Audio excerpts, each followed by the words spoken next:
At this time, here's the message from the minister, urgent message from the minister of security as it relates to gun amnesty. Mr. Blackmore.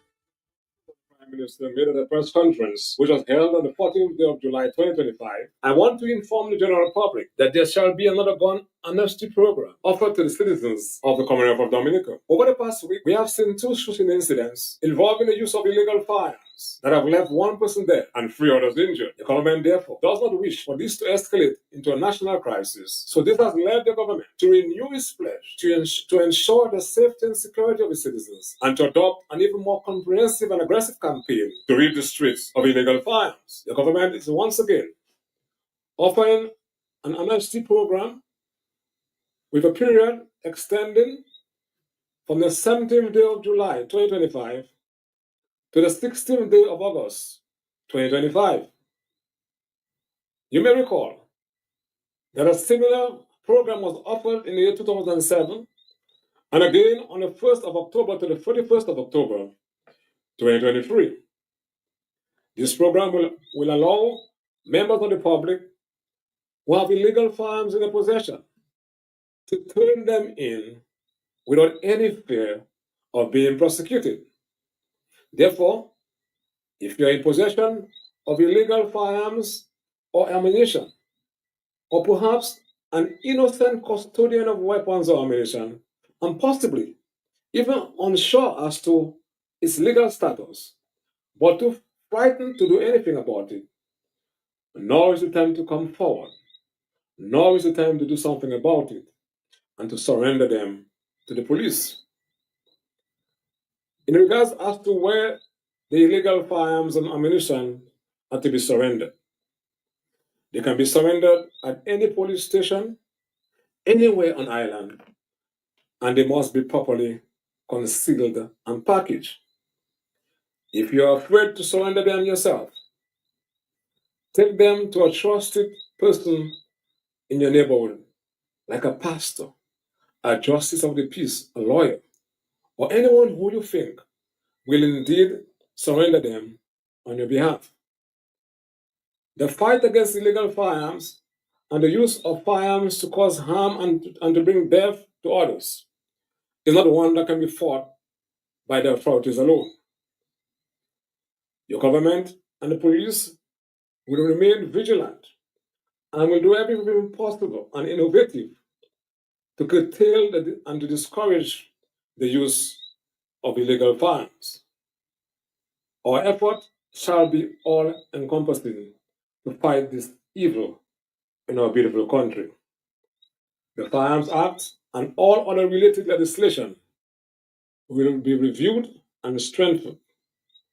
And when enacted into law, anyone found in the possession of illegal firearms, the court will be given no discretion but to ensure that persons found in the possession or who may want to use a firearm that is illegal to commit any offense will go to jail. There will be no discretion left to the court in those new pieces of legislation.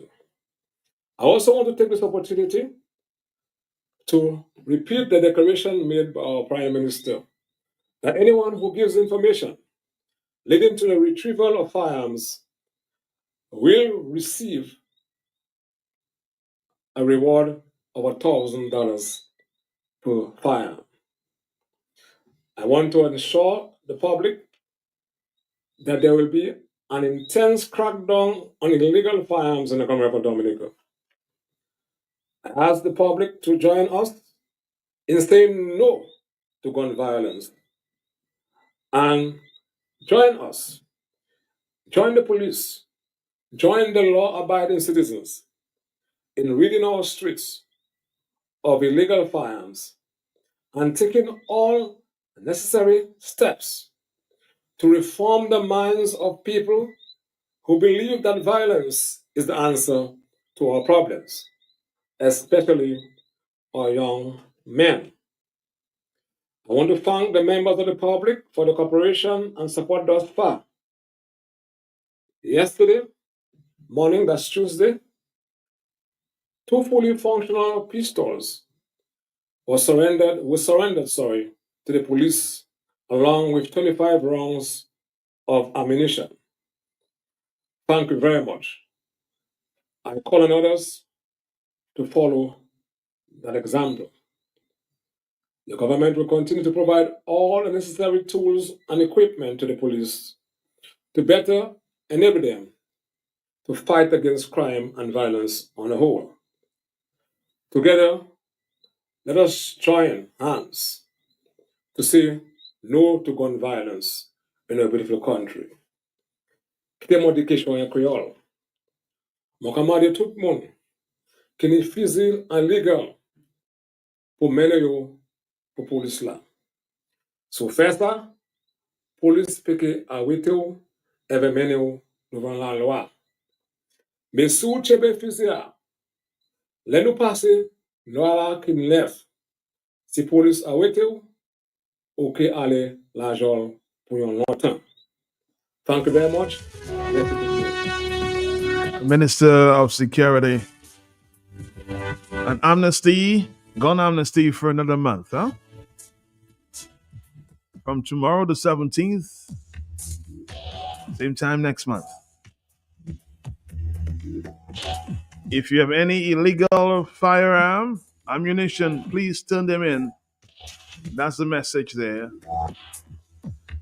from the government of Dominica.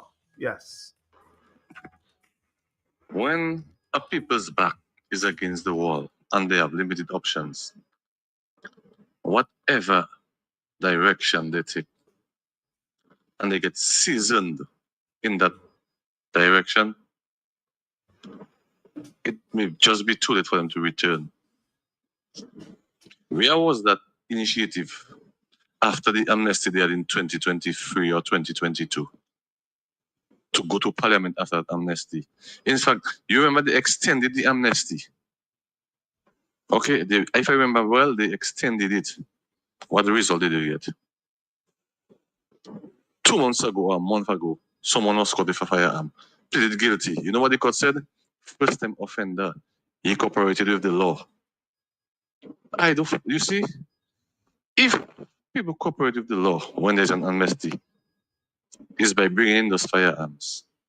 And who said is first time offender?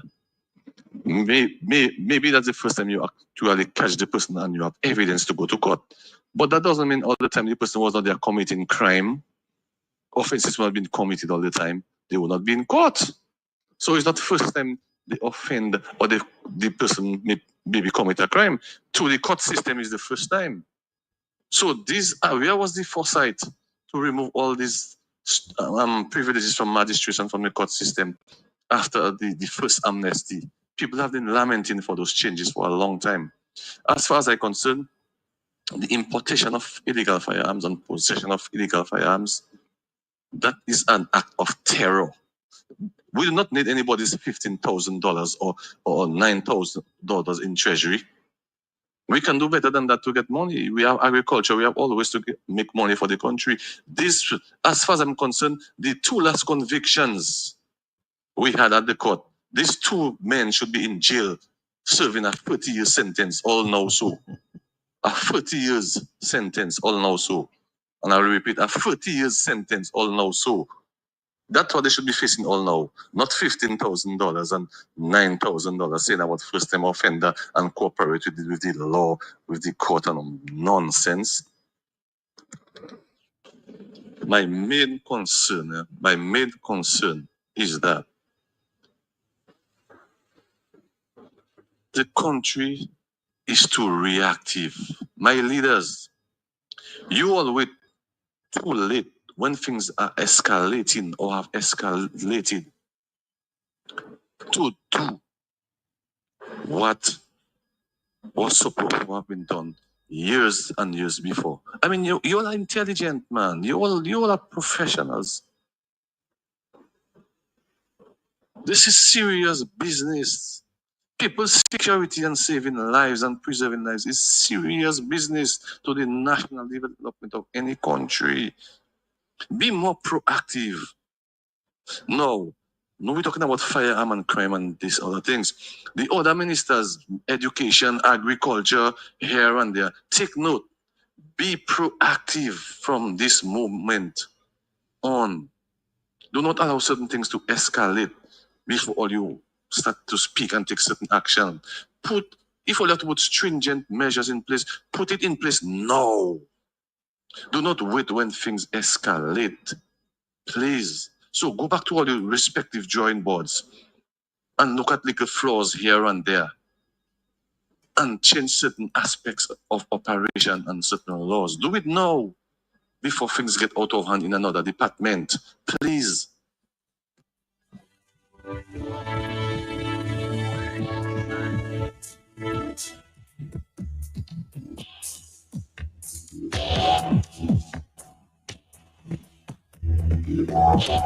Your thoughts on the new amnesty put in place by the government of Dominica from tomorrow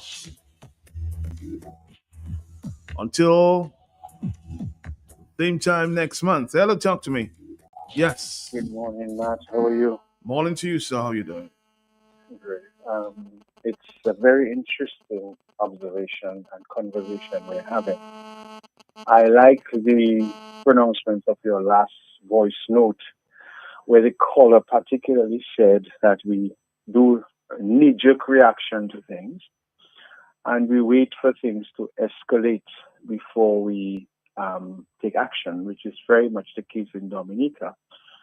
We sit by, we observe, we watch things are happening, we say it's not our business, we pay no attention to it. And sometimes you wonder if there's even a government, if there's a prime minister, or if they are the necessary authorities to deal with things. And that goes from things like all the derelict vehicles on the streets of Roseau, to the rubbish that is piling out around Dominica, to the healthcare system, to the lawlessness that is happening on our streets, to the parking problem in Roseau, to the vendors on the side of the roads of Roseau. And then when things then we choose to react. But allow me, Matt, to, if you don't mind, look at two things. First of all, I heard you for this course with Blessings this morning.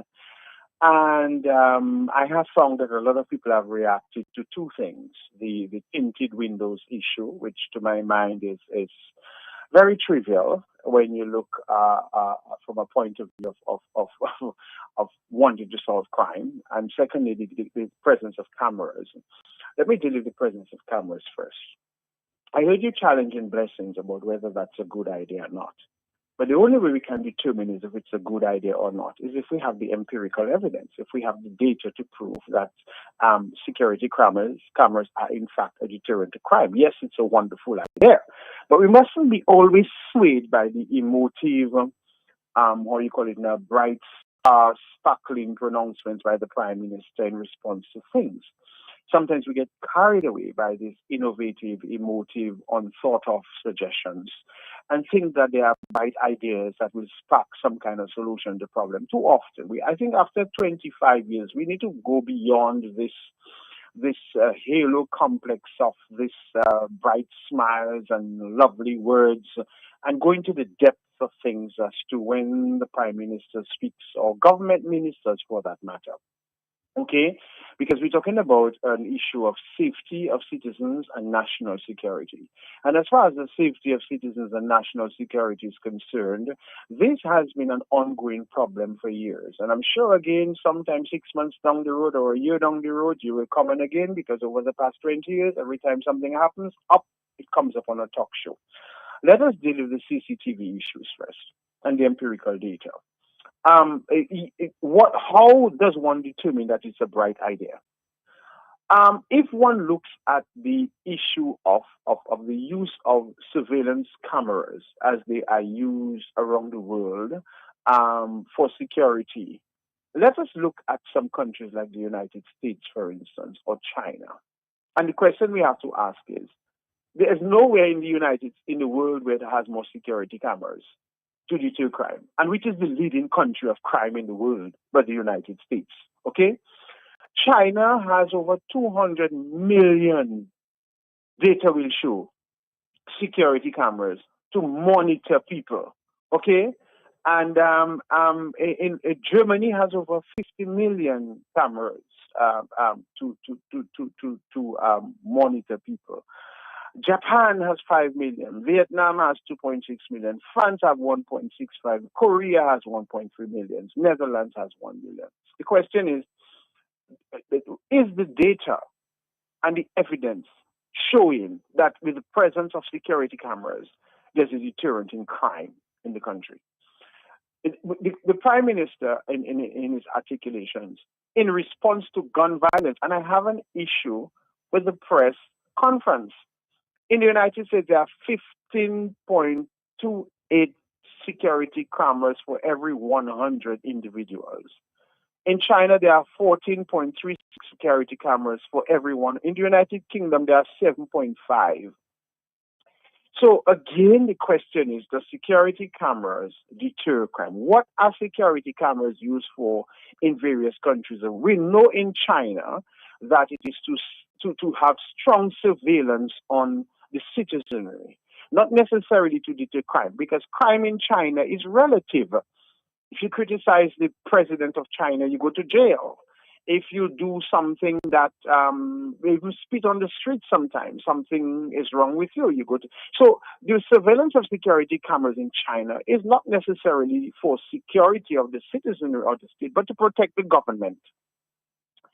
In the United States, it is used as a means of deterring crime. But we know in the United States, gun violence, gang violence, robberies, crime, the United States leads the world in crime. In the United Kingdom, security cameras are used as a means of surveillance, as a proactive measure. And perhaps we could say the United Kingdom is the most successful country in the world that has been able to use security cameras to deter crime. Because the question is, when we put security cameras around Rosa and around Dominica, what is it going to be used for?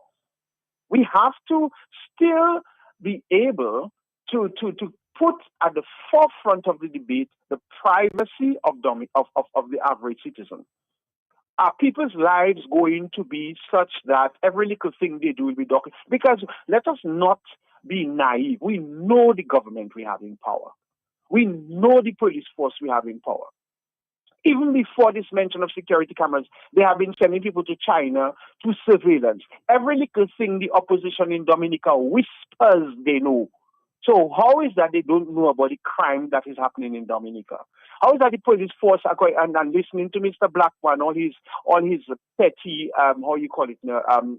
apologetics about it? He talks about increasing the police force.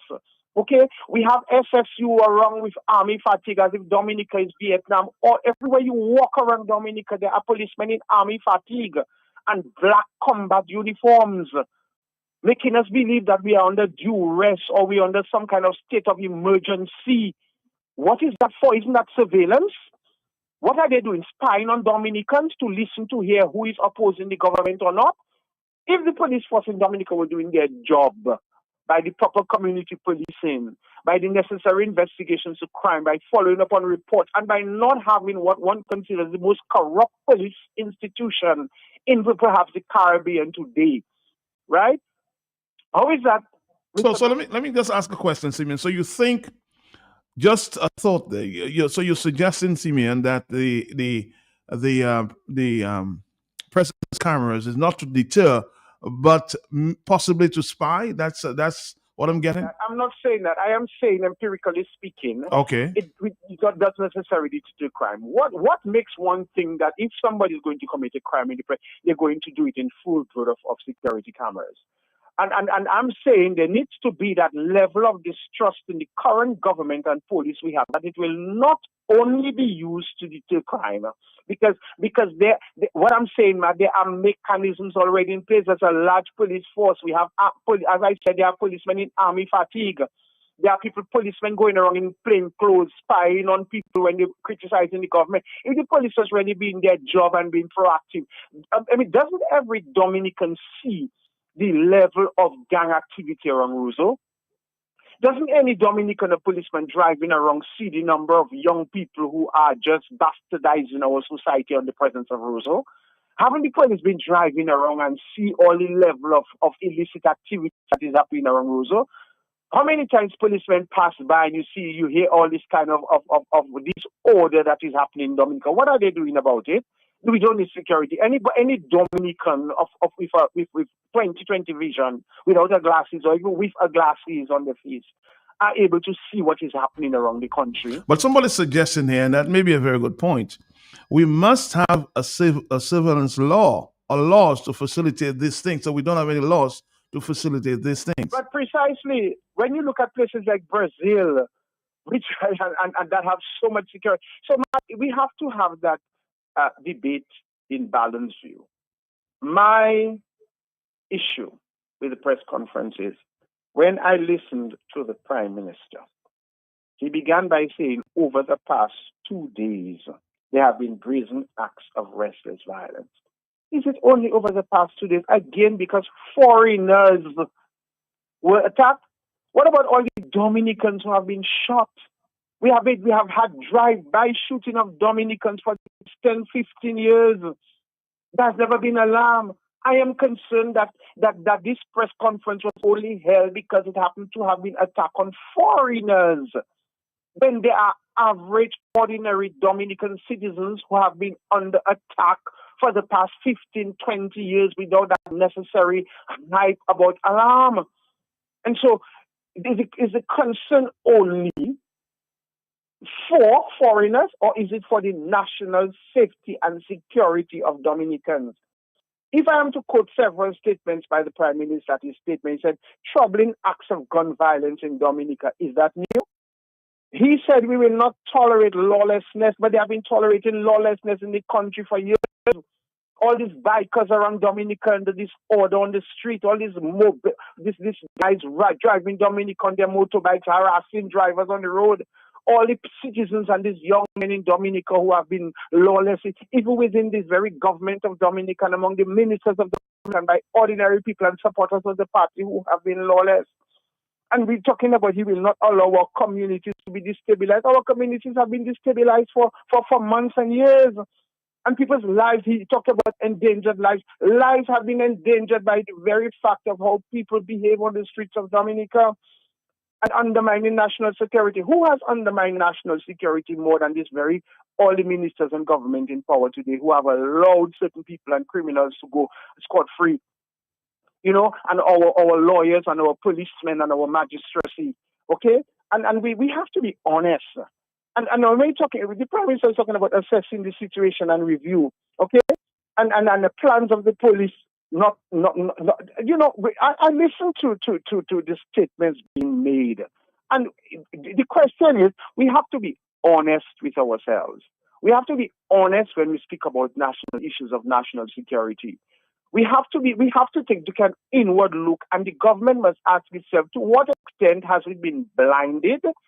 Has it been what you call it, not paying attention to the seeds of lawlessness that have been planted in the society, which are now bearing fruit? Okay? And when you walk the streets of Roseau today, you drive around Dominica. Dominica has been a lawless society. Look at our social activities. They are lawless. Most of the fetes that these very ministers organize around Dominica are lawless. The level of alcoholism and alcohol that these ministers that will give to citizenry and sell and peddle during the activities and the feasts that they do. So when we talk about lawlessness, when we talk about ordinary citizens telling you they commit a crime and they're pal rep, and you know that even within the police force there is a growing concern of illegal. How many policemen have been arrested for illegal firearms over the 10 years? Man, have you ever heard of a conviction of any one of these policemen? Some of them have even gotten scholarships to go away to study. Okay, so my question is, where's the level of accountability to the public? Why are we always reacting when some foreigner something happens? I am absolutely certain, had this incident not happened to a foreigner, there would have been no press conference. Because there has been a need for press conference over the years to curtail and to curb the level of lawlessness and violence and disorder that the society of Dominica is disintegrating into. And I repeat, have the police force and the Prime Minister been observing the lawlessness of the motorbikes on the streets of Dominica, harassing drivers? Have they been mindful and observant of the number of young people who gather around the different blocks around Dominica, okay, with all kind of illicit activities? Have they been aware of that? Okay, how are they going to say consciously as ministers of government and people in authority that they will not support, that they will not not encourage, that they will desist from allowing their people who support them from breaking the law and thinking when they break the law because they know the power of some person in authority they will go free of charge. This is what is happening. We have to be very careful. And let us not forget, let us go back to this statement in 2009, which people have taken lightly and which people have overlooked. No law, no constitution. That's the first thing the Prime Minister should ever do at any press conference in the future, is to be humble and to say in 2009, I made a statement, no law, no constitution can prevent me. I want to apologize because I believe that was a statement that was misleading. It was a statement that could have ripple effects, and it's a statement that will embolden any person to break the law and to undermine the Constitution. I made a political statement in the heat of the moment, and I want to apologize. Let us now continue to. Simeon, I'm happy you're saying that because during the news conference, of course, I asked the question basically asking the Prime Minister to speak to the ministers of government, to speak, off the cuff and make some blanket statements about backdoor. And of course, his wife, Melissa Skerritt, made a statement about she has snipers and things like that. But he basically says this is a trivial comment. How do you comment to that? But these people don't realize that when you are in positions of authority, you have to be careful with the headline statements that you make because there are people and they understand the influence they have and the impression they can have on people. Because when you are in authority and you make violent statements or you make suggestive violent statements, you have people who are listening who, without the proper cognitive or rational or critical thinking skills, who will use these as permissive statements to do whatever they want. And that is where, in the heat of the moment and political activity, people make irresponsible statements. But one thing you can do when you realize of the effect is to walk it back and to say, in the moment, I made a statement that was irresponsible. I made a statement that may have imputed improper motives. I want to apologize, and you correct it. Matt, in spite of all of this, I still, in spite of the criticism, think that we need to commend the government for attempting to bring the issue of lawlessness to the public and to deal with it. I do not believe that security cameras are deterrent because statistics the world over have proven that it is not a deterrent to crime. It is only a proactive measure. And so we have to look at places like the United Kingdom, where security cameras are daily monitored as a means of preventing crime, not to solve crime, to go back. Because Nurse Dalrymple's son murder still has not been solved, although she has alleged several times that there were security cameras on the truck during the murder. Has it been looked at? There are people with security cameras in around Dominica. And I know there are people who have presented security camera reels to the police and they have done nothing about it. There are many people in this country who have surveillance to the police and they have done nothing about it. Okay? So there is the issue of preventing crime and there's the issue of solving crime. The question is, what are the best measures to prevent crime? What are the best proactive measures to prevent crime? The best proactive measures to prevent crime is to make sure, first and foremost, you have a non-corrupt police force. That you have a very proactive police force, that you have a police force that is trained to prevent crime. The second is to examine the police force that you have, because again, I will insist that time and time again around Dominica, you have policemen dressed in army fatigue and combat uniform, all walking around Dominica like we're under some civil war. Okay? And if they were effective, they would open their eyes and open their ears and to look at the different corner spots in Dominica where crime is being committed and to approach and to do it, or even ordinary uniforms, and to be proactive. And also to ensure that we look at our society. There are many practices in Dominica today, things that are becoming habits that if we do not nip it in the bud, we will have because I mean, Matt, the issue of I often confront chemo after fans privately. Why is it that we have so much gun selling in Dominica? Do we need people to be buying guns in Dominica? He can tell you that, and I'm totally against it. I've spoken to him against it. There are people who have a shooting range for what? In a small country of 65,000 people. Okay? Licenses of guns being issued for what? As a means of brazen bravado? To say I have a gun? Huh? And there are countries in the world where guns. Look at Australia, look at New Zealand, look at Sweden, look at Switzerland, look at Denmark, look at Norway, look at all those countries, look at Canada. Right?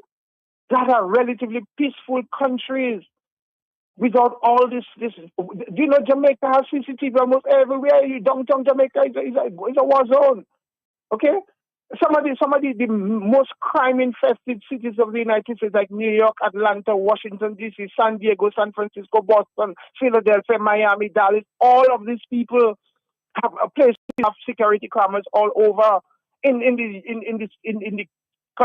city of Chicago alone, there are 35,000 security cameras. Chicago is one of the most gun-infested, crime-infested countries in the world, cities in America. Okay, so what I'm saying is, let us not jump on that novel idea of security cameras and tinted glass. Who says that is only people in rental? And just look at all the young people who have been given monies by government to buy what you call it, rental vehicles. We know that all of them have been given duty free. Look at it.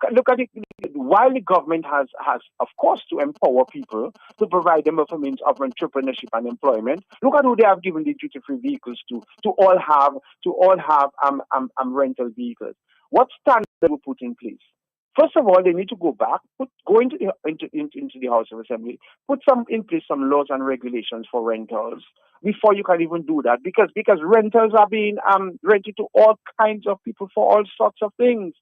Okay, so we have to have standards. We have to. So again, this knee-jerk, reactive, unproactive, things done by this government just to get attention, all to get attention, all to let people believe they're doing something, all to have that starry-eyed, glory-faced impression that they are reacting to something. And next week they're going to do nothing about it. Next month you will wonder what was the purpose of all that big press statement.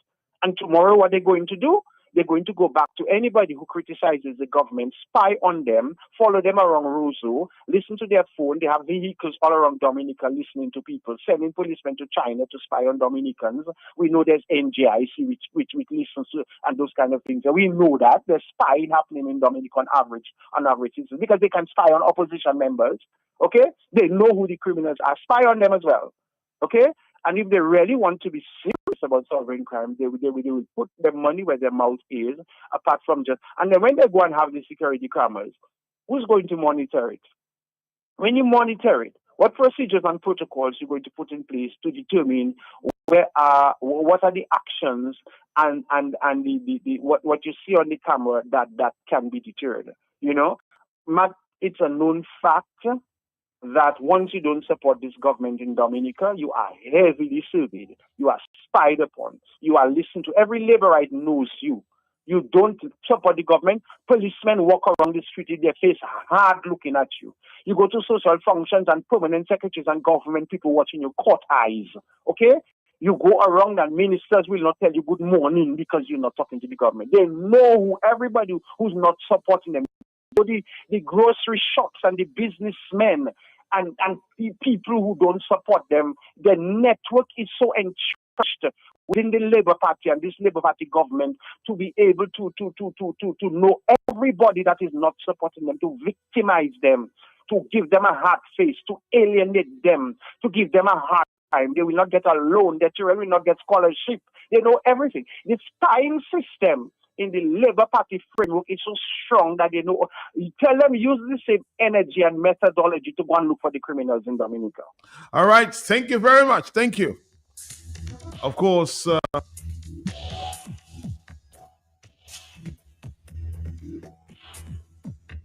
You know his voice, huh?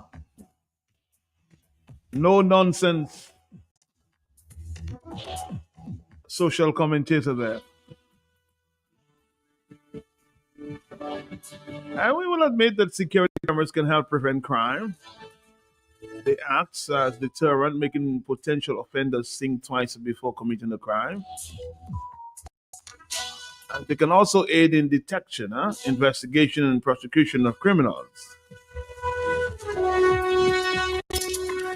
We're going to come back after this.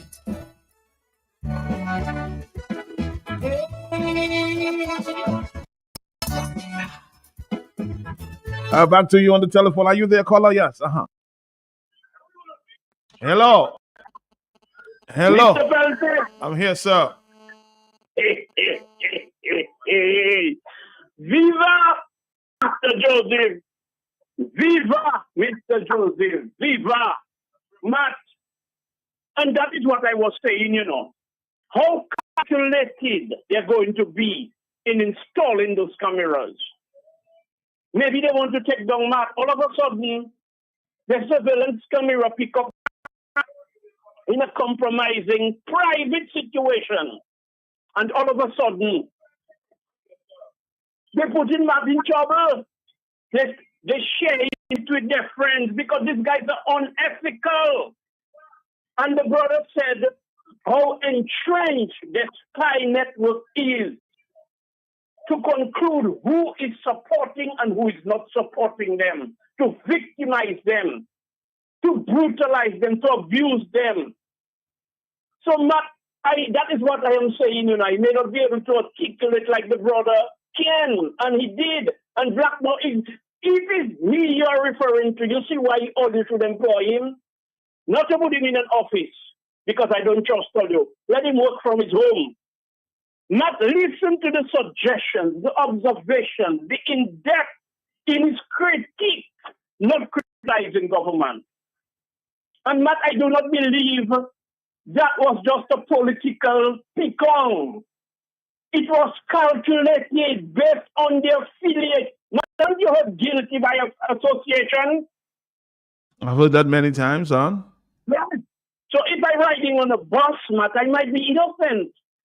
But they stop the bus, them with guns and drugs and things. They just go to, I say, just as I go in there, they give me a ride. Matt, do you think they will let me go, Matt?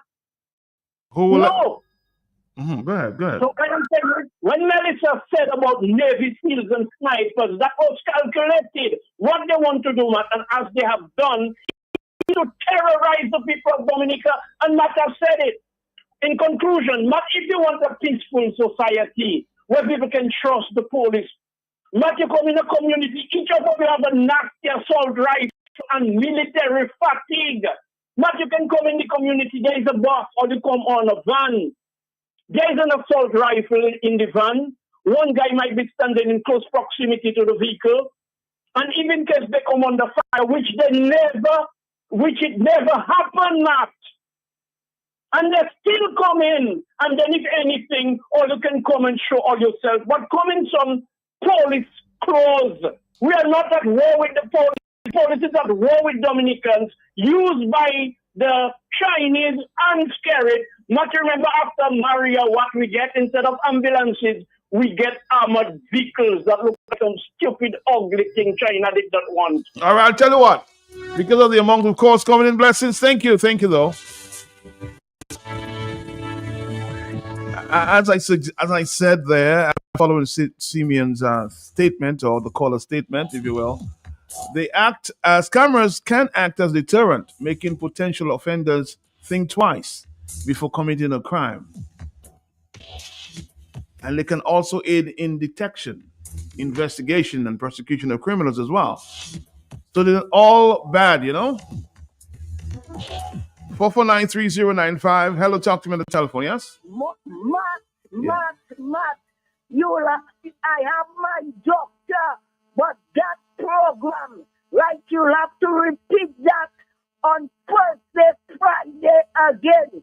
If you're not good, that program stressing you out, your pressure will come up 48 times.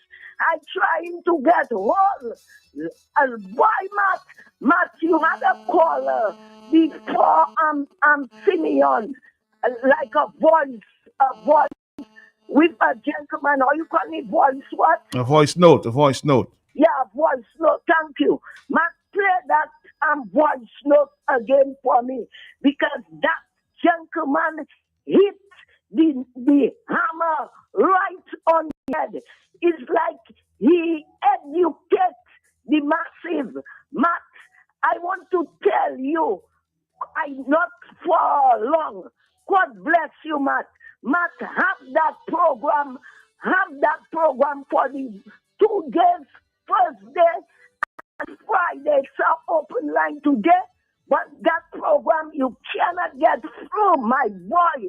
And I calling on Bolo, bring some snack for Matt and some juice. All right, Marlon, thank you. Thank you very much. Let's continue there in the morning here. This is Dominica's most talked about talk show. We can agree to disagree. As I always say, we have the same objective. Hello. We all want to better Dominica. Are you there, caller? Yes? Uh-huh. Yes, I'm there. How are you? I'm trying my very best.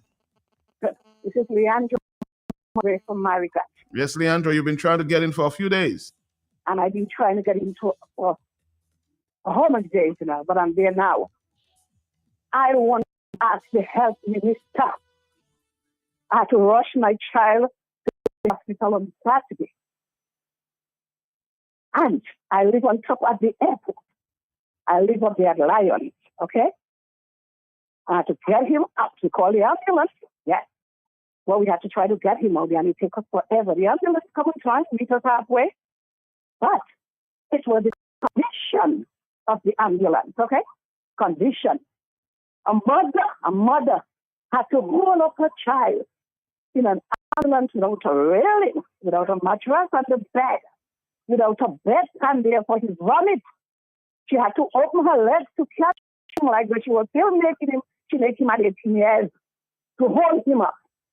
Mr. Health Minister, where is the paramedic for the ambulance? The ambulance is this. We need an ambulance. Look at the airport. We have the airport.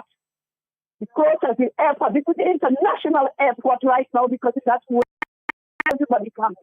And the condition of that ambulance is a disgrace. Mr. Health, and you're not no Mr. Health, you're Mr. Wealth. Because when you come back, you forget to see the man going married. We need an ambulance in Marigat. It's 50. How can you have an ambulance so close to the airstrip? And it's in that condition, Mr. Wealth Minister. Huh? Mr. Wealth Minister, we need an ambulance. We need anybody back on the ambulance for somebody to come and help somebody. You just dash people like dump in the hospital in the Marigat and just the ambulance. Come on now, look at the airport. Look at where we are at the airport. Suppose a disaster happens. The road at the airport coming from my house to the airport. Mr. Scarrett, come on now. Marigat Hospital, Mr. Scarrett. Is it open or closed? Is it open or closed? Well, Mrs. Scarrett, it's time to open the Marigat Hospital. I deal with my child from 1 o'clock to 10:30 at night. Not a little hot water, not a kettle, not a disposable cup. Huh? Not a disposable cup, not a Mrs. Scarrett, open. The monument you put in Marigat, therefore I shall open it, please. We need a hospital, we need an ambulance. Look at where the airstrip is. Look at where it is. We have the airport. And you have the safety ambulance. We have a railing for nobody to hold. I have to hold a 200-pound man, big red Marigat. Credit work at credit union, my son. I have to be a holding him.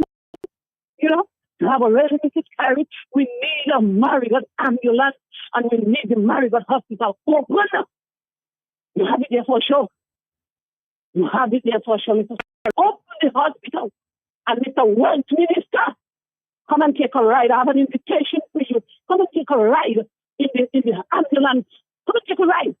Come on. Marigat, come and take a ride in that ambulance for people, human beings. Huh? Human beings. Only killing people in that ambulance, but roads, nobody there to help them, not a railing to hold on. Not a running bucket nowhere. Come on now. Come on now. I go there with two cousins, but this time I was there with my son. I was there with my son. And it's a disgrace for you to have this type of ambulance for the airport. The international, you can bring your international, in all is international. Come on now. All right, caller, thank you very much. I think we made that point there. Ambulance for the Marigot Hospital. Of course, we've been speaking about that for a little while. We need some trained individuals. I've been speaking to my caller there about the possible training of EMS officers there for Dominica. I suspect that will come in time.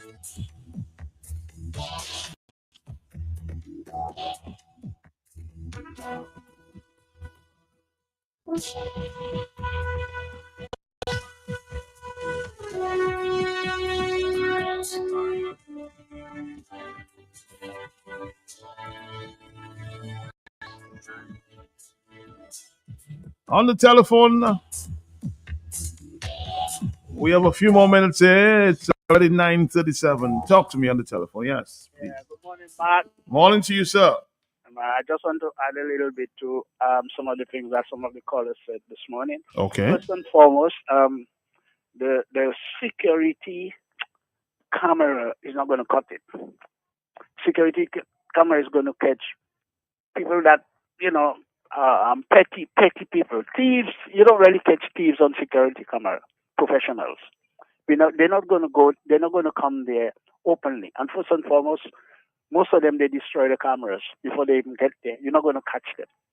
They 75% of security in a country is the public. And the police also have the public on their side. Right now in Dominica, majority of the public will not support the police because they're not fair, right? They're selective in what they do. One of the answers for catching the gun people is, I believe they're talking about some 30 people that they're training. I don't know what name they're calling them, to go after the gun people. I mentioned it once before. I mean, they know most of the people that have the guns or most of the places that the guns are. And, if those 30 people are trained, they can go out in groups at nights. They know when most of the people come out with the guns. They know where they are. Go and search. Like they say, if they suspect people with guns, they can go in and search. Those policemen or whatever they want to call them can go in. Those people travel at night and in the morning with their guns. They can search those people, stop those people, at night. In my opinion, for the length of time that those crimes are going on, the policemen are not doing, and they're not doing the work. You're asking people to come in. You're asking people to come in and bring guns in.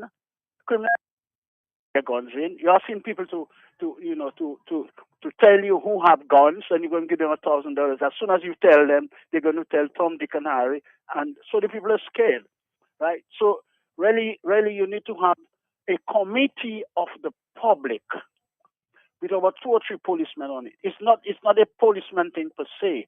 Policemen are servants of the people. You need a committee. They need a committee with public people, right? That has ideas. I mean, not all sick people that can go to any doctor. Every doctor specializes in their field.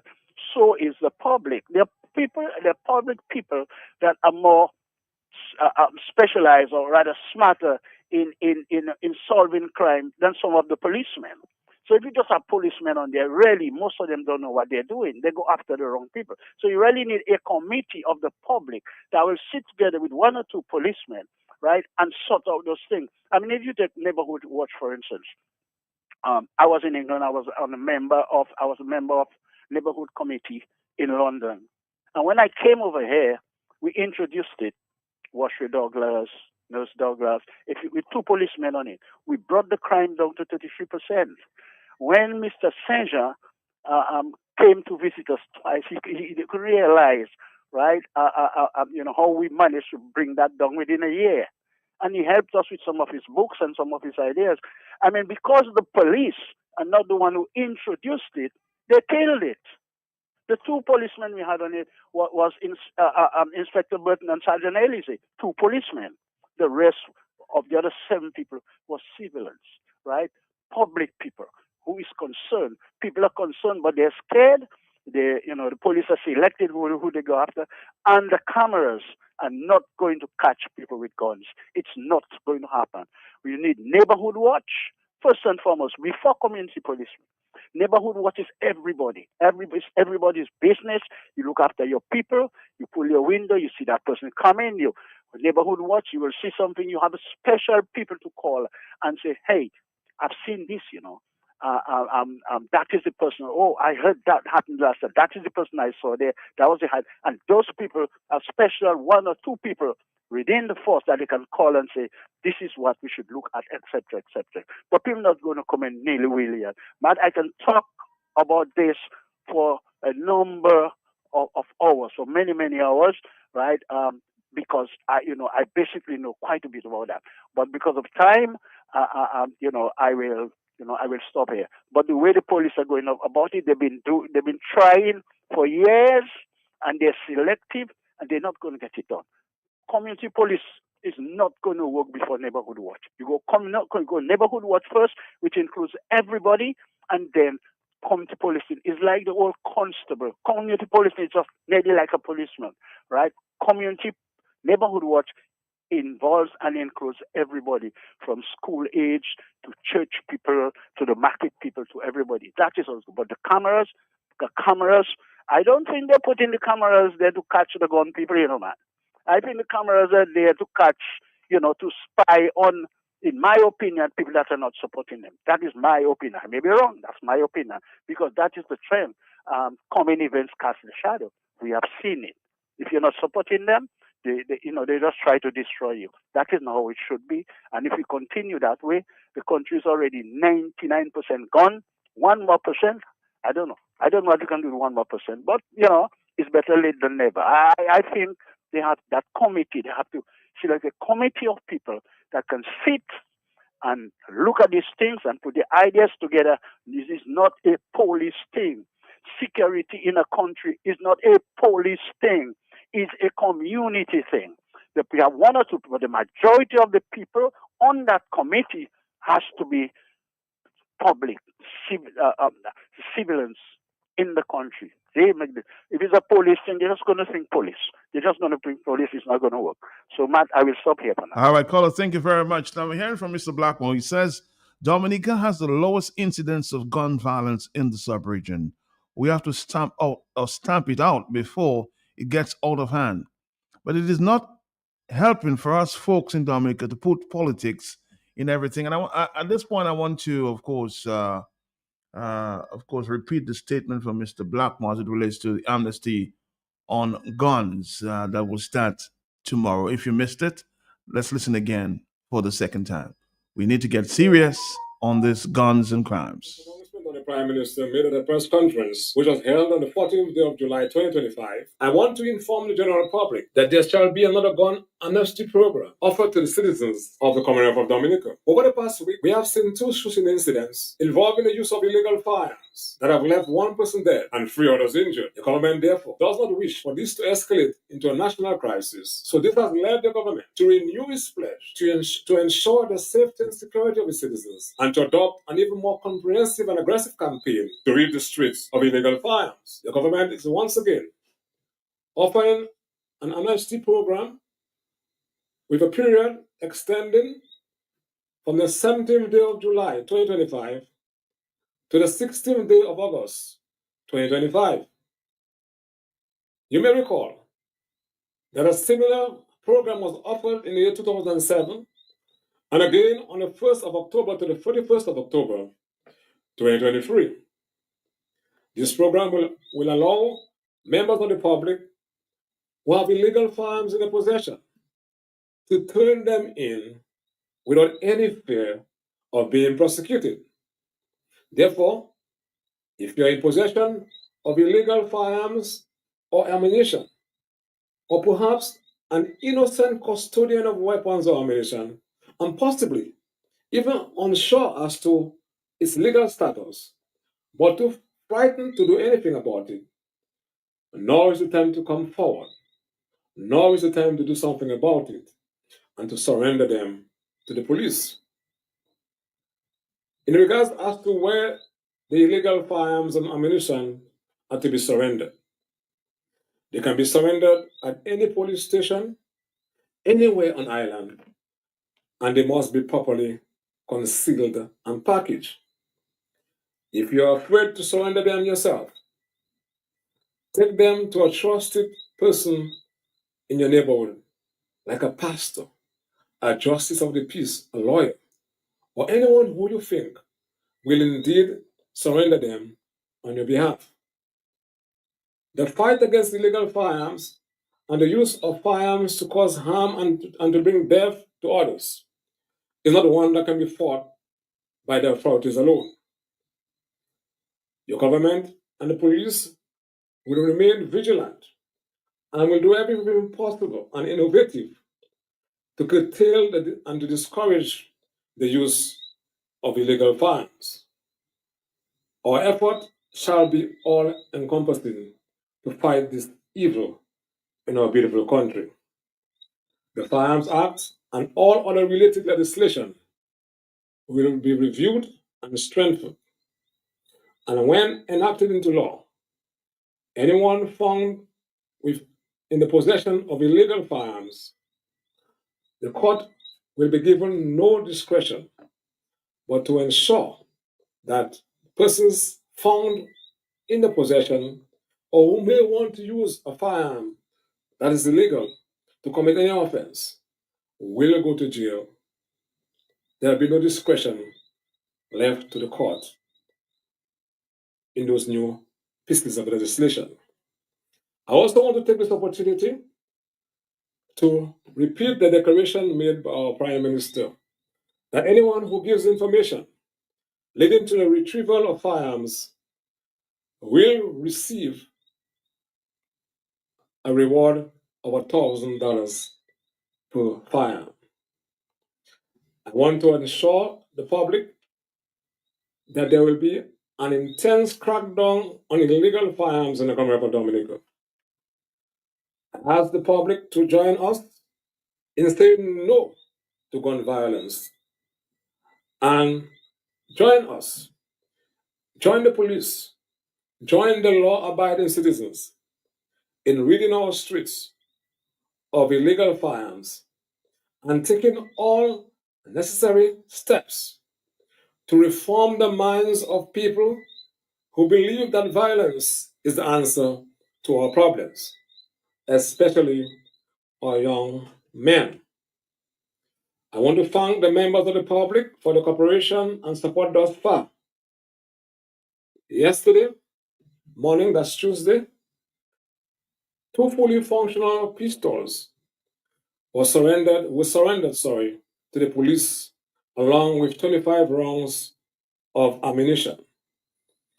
Thank you very much. I call on others to follow that example.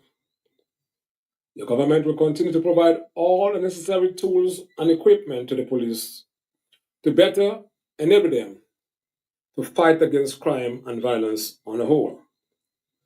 Together, let us join hands to say no to gun violence in our beautiful country. Kite modification en Creole. Mokamade tout moun qui ni fusil en légal pour mener yo pour police là. So faire ça, police peut arrêter ou et mener ou devant la loi. Mais sous chebe fusil là, les nous passer loi qui lève. Si police arrêter ou que aller l'argent pour un longtemps. Thank you very much. All right, Dominica, you can understand. Oh boy. So many opinions. So little time.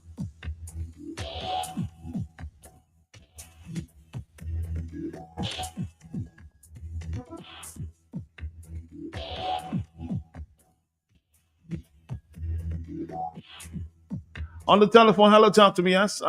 Morning, Matt. Morning to you, sir.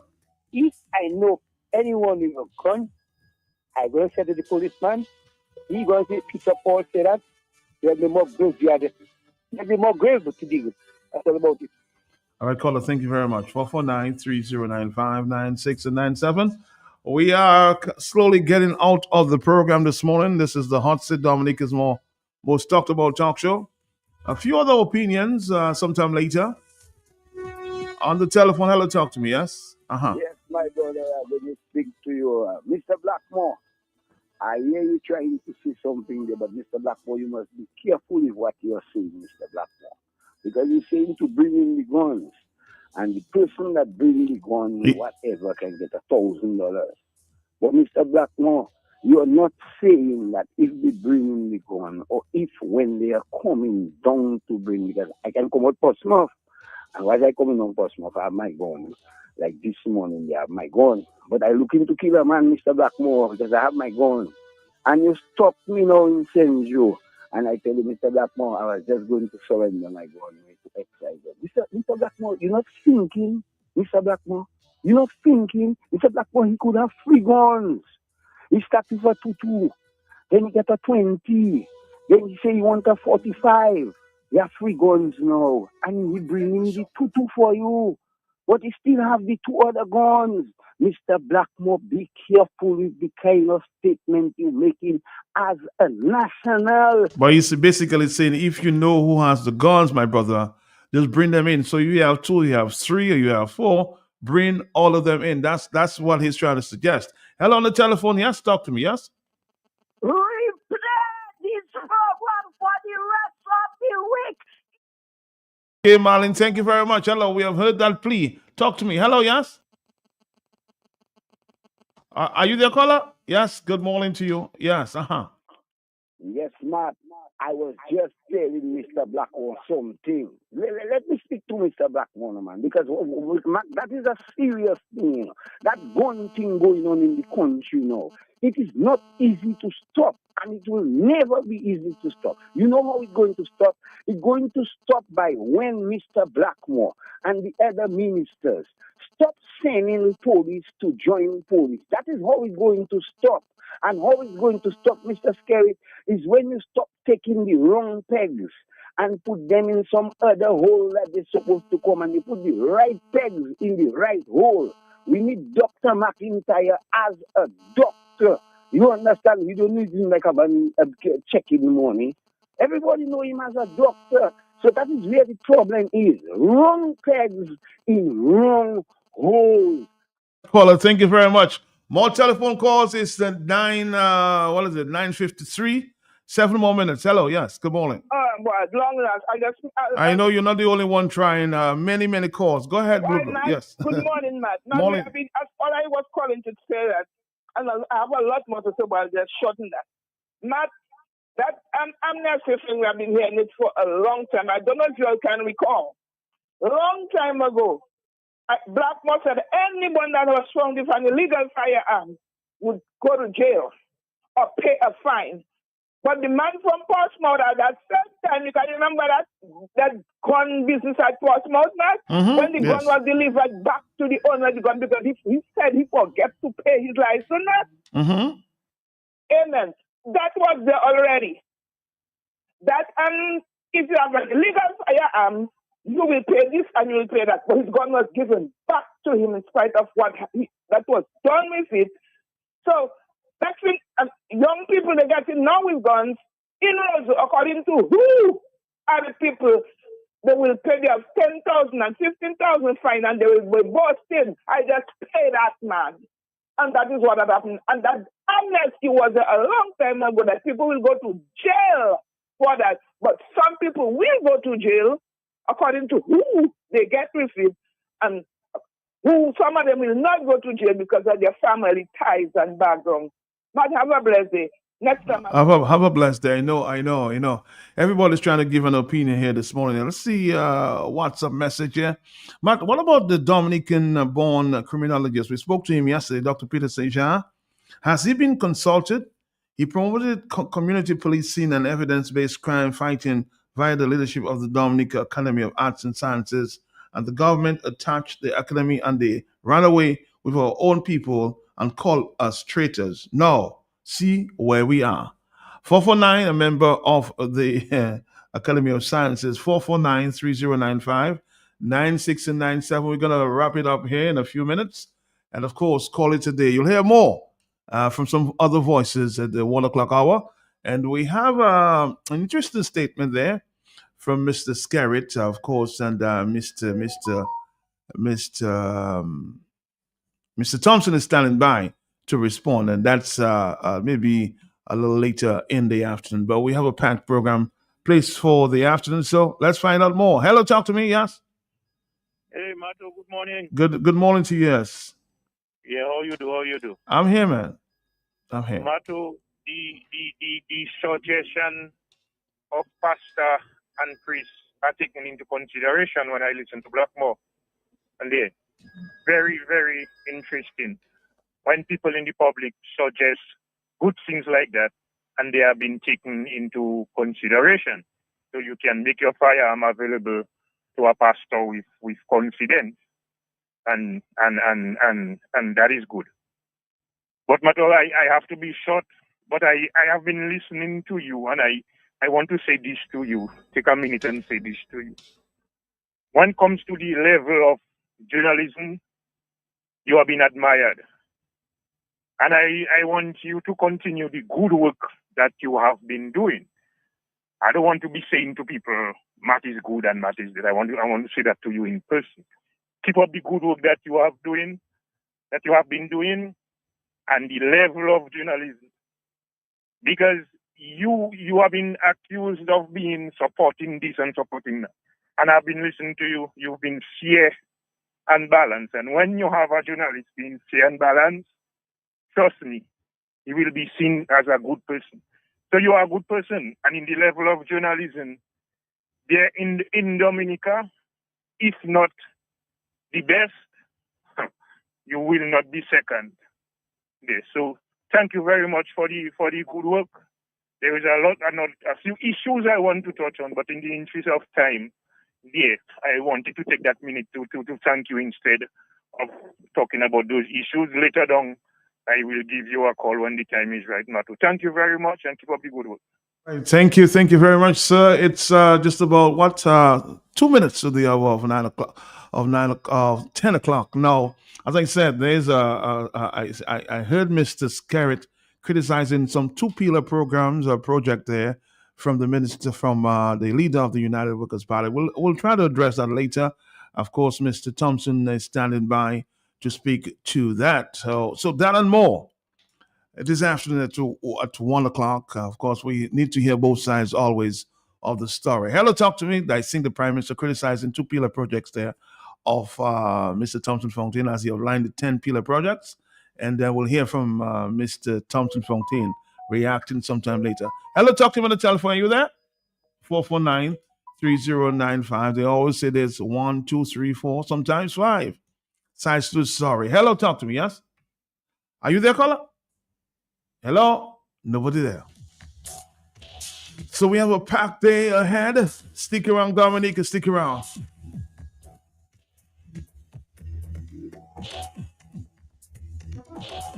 Our next stop is Jolly's Pharmacy. We have a few minutes before we get there. So let's take more calls. Are you there, caller? Yes? Your last caller, I want to tell him, hallelujah, amen. He gives you your flowers when you're alive. Your reward is in heaven waiting for you. You're doing a good job. God bless you. Go back tomorrow and take anything you want on my head. Boom. On your head. All right, Marlon. Thank you very much on the telephone. It's already 9:59. Wow. Hello, talk to me. Yes? Call up. Hello, ma'am. Good morning. How are you this morning? How are you? And you, and how are you? I'm trying my best. Yeah, right about the ambulance. We need a good ambulance in Maribor. We need people that are trained to go to that on that ambulance, because a lot of things is happening in this country, man. We need really good and professional people to work on the ambulance, because Matt, you go to the hospital and you can get nothing, and we are suffering. We need ambulance, oh Lord, a good ambulance, nurse and a doctor and whoever that is trained to be on that ambulance. Another thing, Matt, the garbage is very distressing. I don't know when that garbage system will be finished with. Because Matt, as soon as you enter the place, it's garbage. Dogs and cats are having a feast day. You mean garbage? The garbage where? Where is the problem? All over the Marigot or everywhere? Everywhere, the whole island. Marigot is no exception. It's too much garbage, and we have leptospirosis. That is a death warrant. Uh-oh. We need this garbage to be get rid of. It's not good for nobody's health. Matt, I hope the authorities are listening and something will be done. Thank you very much and have a blessed day. All right, thank you very much. Check the people of Marigot and their hospital, huh? That's a very serious point there. What is a white elephant in Marigot? What is really going on there? Hello, talk to me, Mr. Minister of Health, Kasani. Talk to me, yes? Yes, sir. Yes. You number one in Jamaica. Well, you are number one. Without you, I'm nothing, right? 449. But again, I appreciate your comments. But I've always said, I don't do it for me. I do it for the people of Dominica. I have never worked for any government in my life. Never. Not the Freedom Party, not the Workers' Party, not the Labour Party.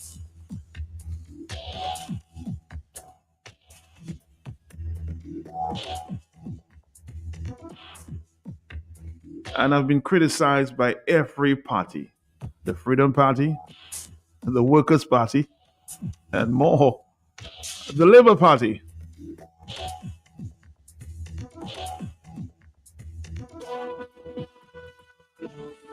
I remember in the Freedom Party days, I was referred to as working for the CIA.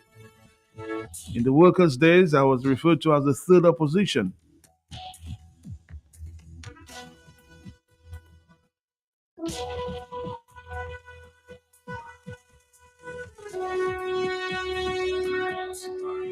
I only work for the people of Dominica.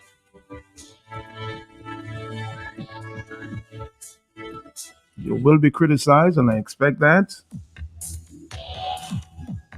But I love positive criticism.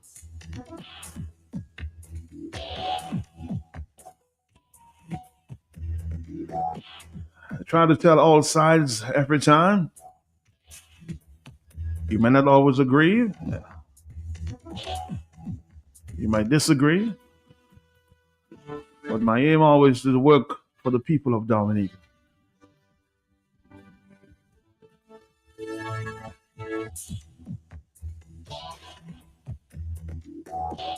Four 449-309-596-97. Hello, talk to me. Yes, my brother, what's up now? After the China Friendship Hospital, do you expect to get another Princess Margaret Hospital? I say no, nothing in a Marigot Hospital.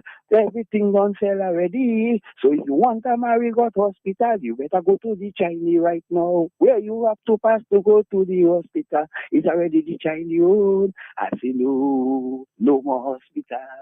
No more help. If you have a money to go, man, you have to fix up yourself.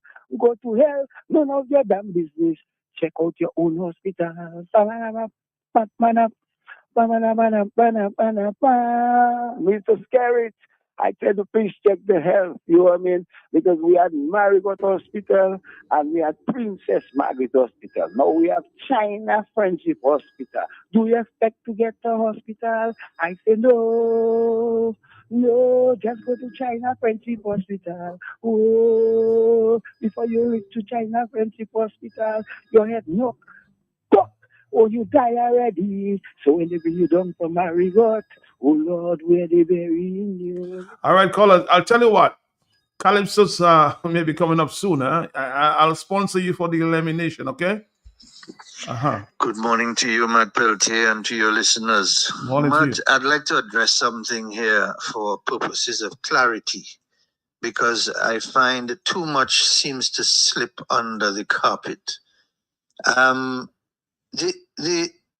I keep hearing, or over the past week and a half, I have heard a reference on many occasions to three separate shootings. Was I wrong, or am I right? that there were, in fact, 3 separate shootings. Because if there were 3 separate shootings, I would like to know why it is that Roosevelt Skerritt avoided mentioning a 3rd shooting when he was speaking in his press conference. He did not mention that 3rd shooting, which I believe, I understand, took place close to one of the banks in Roseau and may have involved a police officer shooting at a vehicle in the middle of Roseau, possibly a vehicle that had a child on board, and that child got injured by glass or something of that sort. An act that would have been absolutely irresponsible on the part of a police officer, firing shots at a vehicle in the middle of Roseau, where there are pedestrians all around and where bullets can go right through that vehicle and injure and kill people, or even occupants of the vehicle, including a child who supposedly was on that vehicle. If I am wrong, I apologize. But I would like to clarify this, because I was just speaking to a friend about the fact that it has not been mentioned on many occasions, and she was not sure. And right after having that discussion, I hear Mr. Blackmore coming on and saying that in the past week there were two shootings that put the public in danger. I would like to clarify, were there 3 shootings or were there 2? And if there were in fact 3 shootings, why are these ministers and the Prime Minister himself avoiding mentioning this 3rd shooting? Is it because it involves police officers? And is it in fact because it reflects how irresponsible the police officer who would have fired that weapon would have been, and how irresponsible the leadership of the police is in ignoring and avoiding this particular incident and avoiding mentioning it in the public space? This is just unacceptable. So I'd like clarification on that. Please, my brother, please. Don't let these things slip under the carpet. All right, I guess you may have missed it, but this is one of the first things we mentioned this morning there. Yes, we did speak about that, and it's we made a call for the police to speak up. We can't have selective policing going on, huh? So, Commissioner, Deputy, Police Authority, can we get a statement? I heard Mr. Blackmore speaking to me last week. He said the police would speak to the issue. So, can you issue a statement on this shooting that took place there in the town of, or the city of Roseau? I heard Mr. Blackmore giving or supporting you fully, so I'm sure you can make a statement on that one. We'll await, Commissioner. In the meantime, Dominica, we're waiting now. We're standing by for our friends there from Jolly's Pharmacy.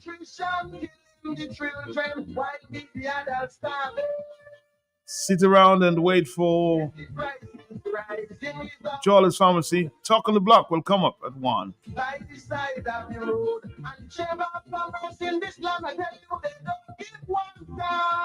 Before you're accused of selective justice,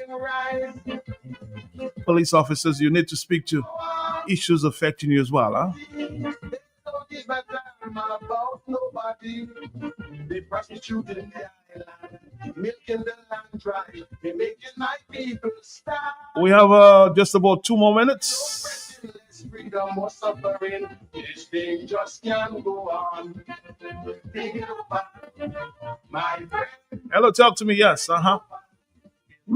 Yes, Marlon. To tell you something, don't fuck me out. You hear me? Talk to me quickly, Marlon. I have to go. Okay. I just called Bolo there, so don't let me down. Go by Bolo, and it's not Calypso time. The man tying down the program, and when people have their problem, that is what they want to call and sing. They must call when they don't have problem. And Nobody come and tie down the line. Right. All So right. let's go by Polo. Okay, I'll go by Bolo. Thank you for breakfast, Molly.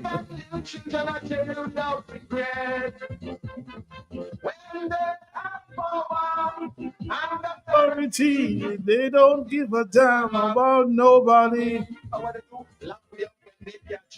Smoking a little tampy while the social rich are freed. Exploiting oppressing, freedom or suffering. A poor man's life is really hard indeed. Think it over, my friend.